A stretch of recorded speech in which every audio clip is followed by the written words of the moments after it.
June 28, 1914 ఒక 19 ఏళ్ల student astro Hungarian umpire ప్రిన్స్ని గన్తో కాల్చి చంపేశాడు. ఈ ఒక్క ఇన్సిడెంట్ వల్ల ఒక పెద్ద వార్ స్టార్ట్ అయింది. ఈ వార్ 4 సంవత్సరాల వరకు జరిగింది. ఆల్మోస్ట్ 20 మిలియన్ పీపుల్ చనిపోయారు. ఈ ఒక్క వార్ వల్ల చాలా ఎంపైర్స్ కొలాప్స్ అయ్యాయి. ఈ ఒక్క వార్ వల్ల చాలా కంట్రీస్ అండ్ కాంటినెంట్స్ కొట్టుకునేలా చేసింది. ఈ రోజు మనం ఈ వార్ని ఫస్ట్ వరల్డ్ వార్ అని పిలుస్తున్నాం. సో ఈ వీడియోలో మనం ఫస్ట్ వరల్డ్ వార్ ఎలా స్టార్ట్ అయిందనేది క్లియర్గా తెలుసుకుందాం. వీడియోని స్కిప్ చేయకుండా ఎండ్ వరకు చూడండి. 1914లో యూరోప్ మ్యాప్ ఇలా ఉండేది. మధ్యలో ఒక పెద్ద ఆస్ట్రో హంగేరియన్ ఎంపైర్ ఉండేది. ఇది ఇప్పటి ఆస్ట్రియా అండ్ హంగేరీ కన్నా చాలా పెద్దది. జర్మనీ ఎంపైర్ కూడా అప్పటి జర్మనీ కన్నా పెద్దది. పోలాండ్ అనే కంట్రీ అప్పటికి లేదు. రష్యాలో రష్యన్ ఎంపైర్ ఉండేది అండ్ ఇప్పుడున్న టర్కీలో ఓటోమన్ ఎంపైర్ ఉండేది. దానితో పాటు యునైటెడ్ కింగ్డమ్ అండ్ ఫ్రాన్స్. ఇప్పుడు ఇంట్రెస్టింగ్ ఫ్యాక్ట్ ఏంటి అంటే అప్పట్లో యూరోప్లో చాలా కంట్రీస్ మోనార్కీలోనే రన్ అవుతున్నాయి, అంటే రాజులు పరిపాలించడం. యూరోప్లో ఓన్లీ 3 డెమోక్రసీస్ ఉండేవి: ఫ్రాన్స్, స్విట్జర్లాండ్ అండ్ సాన్ మరీనో. ఇప్పుడు ఈస్టర్న్ యూరోప్లో ఉండే కంట్రీస్ సెర్బియా, బోస్నియా, రోమానియా, బల్గేరియా, ఇవన్నీ మనం బాల్కన్ కంట్రీస్ అని పిలుస్తాం. వీటిని గుర్తుపెట్టుకోండి, స్టోరీలో చాలా ఇంపార్టెంట్. ఈ స్టోరీ 1878లో స్టార్ట్ అవుతుంది. రష్యన్ ఎంపైర్ అలాగే ఓటోమన్ ఎంపైర్ మధ్య ఒక వార్ జరిగింది. రష్యా బాల్కన్ కంట్రీస్ కి సపోర్ట్ చేసింది ఓటోమన్ ఎంపైర్ నుంచి సపరేట్ అవ్వడానికి. ఈ వార్ ఎండ్లో 1878 ట్రీటీ ఆఫ్ బెర్లిన్ ని సైన్ చేశారు. ట్రీటీ ప్రకారం ఆస్ట్రియా హంగేరీ ఎంపైర్ కి బోస్నియా అండ్ హెర్జెగోవినాని అడ్మినిస్ట్రేటర్ చేయడానికి టెంపరరీ రైట్ ఇచ్చారు. కానీ అఫీషియల్ గా ఆ ఏరియా మొత్తం స్టిల్ ఓటోమన్ ఎంపైర్ లోనే ఒక పార్ట్ లాగా ఉండేది. బట్ అక్టోబర్ 1908లో Austro Hungarian empire Bosnia and హెర్జెగోవినాని కంప్లీట్లీ అనెక్స్ చేసి ఆక్యుపై చేసింది. అప్పట్లో వచ్చిన ఒక పొలిటికల్ కార్టూన్ ని చూడండి. ఓటోమన్ సుల్తాన్ చేతులు కట్టుకుని హెల్ప్లెస్ గా నిలబడ్డాడు. ఎందుకంటే ఓటోమన్ ఎంపైర్ లో ఇంటర్నల్ ప్రాబ్లమ్స్, రెవల్యూషన్ స్టార్ట్ అయ్యాయి. ఇదే టైంలో బల్గేరియా ఓటోమన్ నుంచి ఇండిపెండెంట్ అయింది.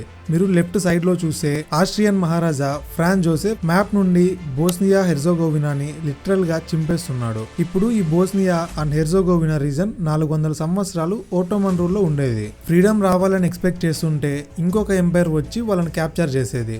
ఇప్పుడు బోస్నియాలో ఉండే జనాలకి చాలా కోపం వచ్చింది, ఎందుకంటే వాళ్ళకు కూడా ఫ్రీడమ్ కావాలి కదా. వీళ్ళ నైబరింగ్ కంట్రీ సెర్బియాలో ఉండే జనాలకి చాలా కోపం వచ్చింది, ఎందుకంటే బోస్నియాతో జస్ట్ జియోగ్రఫికల్ కనెక్షన్ మాత్రమే కాదు, అంటే జాతి కనెక్షన్ కూడా ఉండేది. ఈస్టర్న్ యూరోప్ లో ఉన్న ఈ కంట్రీస్ లో చాలా మంది స్లేవిక్ ఒరిజిన్ వాళ్ళకి ఈ ఎథ్నిక్ బాండ్ చాలా స్ట్రాంగ్ గా ఉండేది.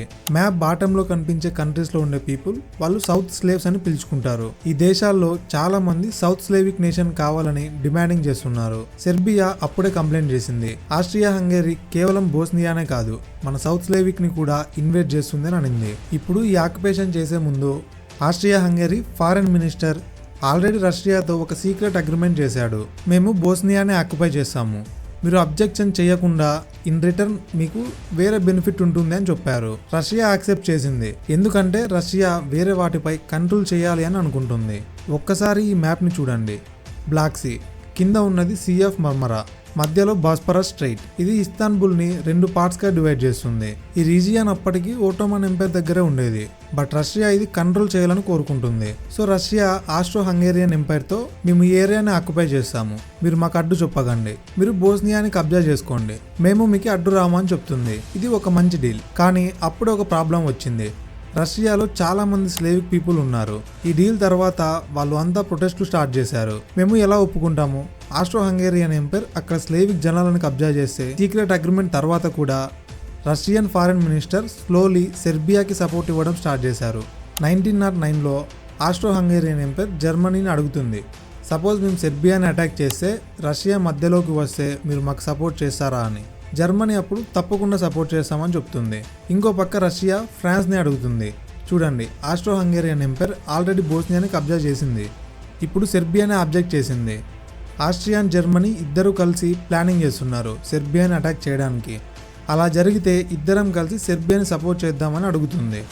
కానీ ఫ్రాన్స్, నాకు బోస్నియాతో ఏమి సంబంధం లేదు, ఇప్పుడే వెళ్ళి వార్లో ఇన్వాల్వ్ అవ్వడం ఏంటి, మాకు ఇంట్రెస్ట్ లేదని చెప్తుంది. సో ఫ్రాన్స్ బ్యాక్ ఆఫ్ అయింది. రష్యా సైలెంట్గా ఉండి సిచ్యువేషన్ని యాక్సెప్ట్ చేయాల్సి వచ్చింది. ప్రస్తుతానికి టెంపరరీగా వరల్డ్ వార్ థ్రెట్ ఆగింది. తర్వాత ఫెర్డినాండ్ అసాసినేషన్ జరుగుతుంది. బోస్నియాలో ఉన్న పీపుల్ సైలెంట్గా ఉండరు, వాళ్ళు ఫ్రీడమ్ కోసం ఫైట్ చేయడం స్టార్ట్ చేశారు. ఒక న్యూ మూమెంట్ స్టార్ట్ అవుతుంది, యంగ్ బోస్నియా. ఇది ఒక student revolutionary group. Serbia people కూడా వాళ్ళని సపోర్ట్ చేయడం స్టార్ట్ చేశారు. వీళ్ళ గోల్ ఏంటి అంటే బోస్నియాకి ఫ్రీడమ్ ఇచ్చి సెర్బియాతో యూనైట్ చేయడం, ఒక యూనిఫైడ్ సౌత్ స్లేవిక్ నేషన్ని క్రియేట్ చేయడం. దాని పేరు యుగోస్లేవియా. యుగో అంటే సౌత్, యుగోస్లేవియా అంటే south Slavic country. June 28, 1914 Austria Hungary prince Ferdinand తన వైఫ్ సోఫీతో కలిసి బోస్నియాలోని అనెక్స్డ్ రీజన్ని ఎక్స్ప్లోర్ చేయడానికి వెళ్తున్నారు. 6 బోస్నియన్ రెవల్యూషనరీస్ వీళ్ళని చంపడానికి ప్లాన్ చేశారు. అరౌండ్ 10 AM ఒక రెవల్యూషనరీ, అతని పేరు క్యాబ్రినోవిక్, కారు మీద బాంబు వేశాడు. బాంబ్ బౌన్స్ అయ్యి సైడ్లో బ్లాస్ట్ అయింది. 20 మంది ఇంజూర్ అయ్యారు. కానీ ఫెర్డినాండ్ అక్కడి నుంచి తప్పించుకున్నాడు. తర్వాత అతను మీటింగ్ని క్యాన్సిల్ చేసుకుని బోస్నియా మేయర్తో, మేము మీ సిటీని విజిట్ చేయడానికి వచ్చాం, మీరు బాంబ్తో స్వాగతం పలికారని అంటాడు. ఎలాగో మీటింగ్ క్యాన్సిల్ అయింది కదా, ఇంజూర్ అయిన వాళ్ళని చూడడానికి హాస్పిటల్కైనా వెళ్దామని డిసైడ్ అవుతారు. బట్ హాస్పిటల్కి వెళ్ళే రూట్లో కార్ రాంగ్ టర్న్ తీసుకుంటుంది. డ్రైవర్ ట్రై చేస్తున్నాడు యూటర్న్ చేయడానికి. బట్ జస్ట్ 5 feet డిస్టెన్స్లో ఒక రెవల్యూషనరీ నిలబడి ఉన్నాడు. ఒక 19 ఏళ్ల స్టూడెంట్, గ్యావ్రిడో ప్రిన్సిప్. నేను ఈ వీడియో స్టార్టింగ్లో చెప్పాను కదా, అతనే ఈ పర్సన్. ఈ వ్యక్తి ఫెర్డినాండ్ అలాగే తన వైఫ్ సోఫీని గన్తో కాల్చి చంపేస్తాడు. ప్రిన్సిప్ని ఇమీడియట్లీ అరెస్ట్ చేస్తారు. కానీ అతని ఏజ్ 20 yearsకి 2 months తక్కువ. సో లా ప్రకారం డెత్ పెనాల్టీ వేయకూడదు. కోర్టు ఇతనికి 20 సంవత్సరాలు జైలు శిక్ష వేసింది. తర్వాత కోర్టులో ఏం చెప్పాడు అంటే, నేను యూగోస్లేవ్ నేషనలిస్ట్ని, నా గోల్ యూగోస్లేవ్స్ అందరినీ యూనైట్ చేయడం.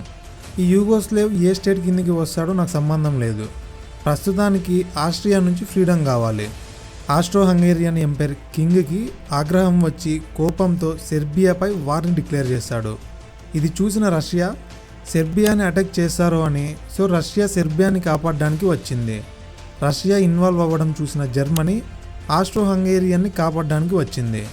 ఫ్రాన్స్ కూడా ఈసారి సైలెంట్గా ఉండలేదు, రష్యా అండ్ సెర్బియాని సపోర్ట్ చేయడానికి వచ్చింది. ఇటలీ ఒరిజినల్గా ఆస్ట్రియా హంగేరీ అండ్ జర్మనీతో అలయన్స్లో ఉంది. కానీ వార్ స్టార్ట్ అయిన తర్వాత ఇటలీ స్టెప్ బ్యాక్ అయింది. ఎందుకంటే అగ్రిమెంట్లో క్లియర్గా చెప్పారు, మన మీద ఎవరైనా అటాక్ చేస్తే మేము సపోర్ట్ చేస్తాం. కానీ ఇక్కడ సిచ్యువేషన్ వేరే. ఆస్ట్రియా హంగేరీ అండ్ జర్మనీ కలిసి సెర్బియాని అటాక్ చేస్తున్నారు. సో టెక్నికలీ వాళ్ళ అగ్రిమెంట్ టర్మ్స్కి ఆపోజిట్. సో ఇటలీ చెప్పింది ఇది మా ప్రాబ్లం కాదు అని. కానీ ఓటోమన్ ఎంపైర్ రష్యాతో ఎనిమిస్ కాబట్టి వాళ్ళు ఆస్ట్రియా హంగేరీ సైడ్లో జాయిన్ అయ్యారు. అండ్ అప్పుడే వార్లో యునైటెడ్ కింగ్డమ్ ఎంట్రీ ఇచ్చింది. Because Russia, France and Britain already triple ఎంటేట్లో అలయన్స్లో ఉంది. ఈ విధంగా the great world war start అవుతుంది. తర్వాత స్లోలీ వార్ ఎక్స్పాండ్ అయింది. USA, జపాన్ లాంటివి బ్రిటన్, ఫ్రాన్స్కి సపోర్ట్ చేయడానికి వార్లో జాయిన్ అయ్యాయి. ఆబ్వియస్లీ బ్రిటన్ ఏ దేశాలను ఆక్రమించిందో ఆ దేశాలన్నీ ఇందులో ఇన్వాల్వ్ అయ్యాయి. బ్రిటిష్కి సోల్జర్స్ కావాలి కదా, సో ఇండియా నుంచి చాలామంది సోల్జర్స్గా తీసుకువచ్చి ఫస్ట్ వరల్డ్ వార్లో వదిలేశారు. సో ఇలాగే ఫస్ట్ వరల్డ్ వార్ స్టార్ట్ అయింది.